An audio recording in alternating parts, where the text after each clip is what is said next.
Hey everybody, Razmere here, and despite my constant adventures risking life and limb battling the forces of evil as a superhero, I'm just like you. I get emails just like everybody else, the spam, the junk mail, and the chain letters. And just like you, I usually delete these right away. But this one time, I got me an email, and it was a chain letter that I found particularly amusing. So what I'm going to do is I'm going to bring it up, and I'm going to read it to you. I found it pretty amusing, so here's hoping you do too. I see a lot of people yelling for peace, but I have not heard one plan for peace yet. So, here's one plan.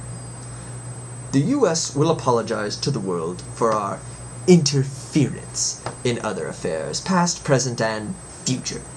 You know, Hitler, Mussolini, Stalin, Tojo, Noriega, Hussein, and the rest of those good old boys. We will never interfere again.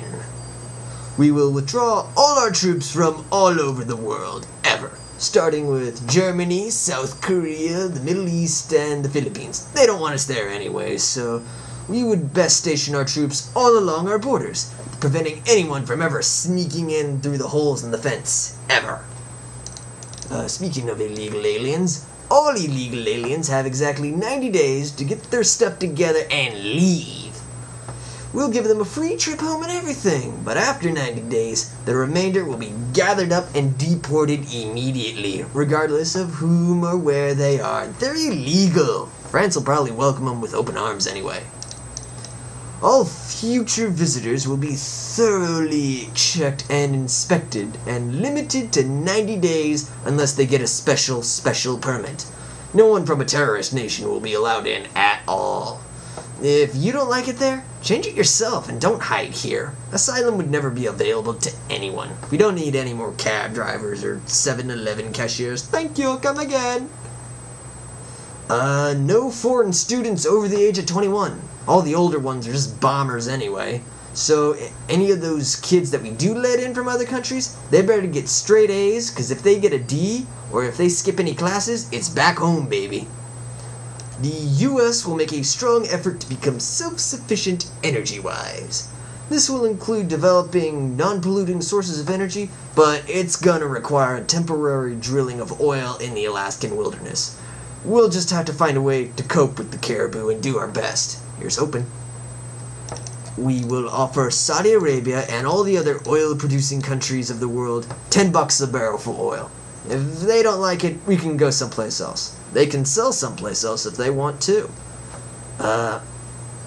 If you ask me, I think after a week of the wells filling up the storage sites, that should be enough to send them crawling back to us.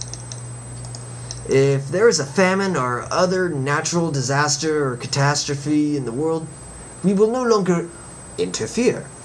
They can pray to Allah or whomever for seeds or rain or cement or whatever they want. Besides, most of what we give them is stolen by the government or the army or whatever and given to other people. The people we do try to give it to get very little, if anything at all. We're going to ship the UN headquarters to an isolated island someplace. We don't need any of the spies and the fair weather friends here. Besides, the building would make an excellent homeless shelter or lockup for illegal aliens.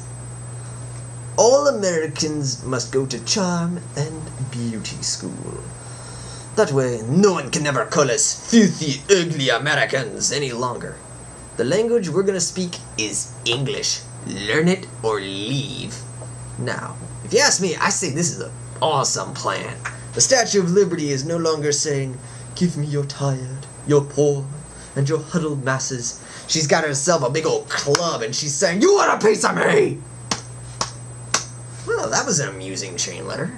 Thought-provoking and humorous. And I'm gonna look up who sent it. R. Williams. R. Williams? That sounds familiar. I wonder who that is. R. Williams. Robin Williams? Heck yeah, that guy ought to run for president. I love Robin Williams. Well, till next time, everybody. Later.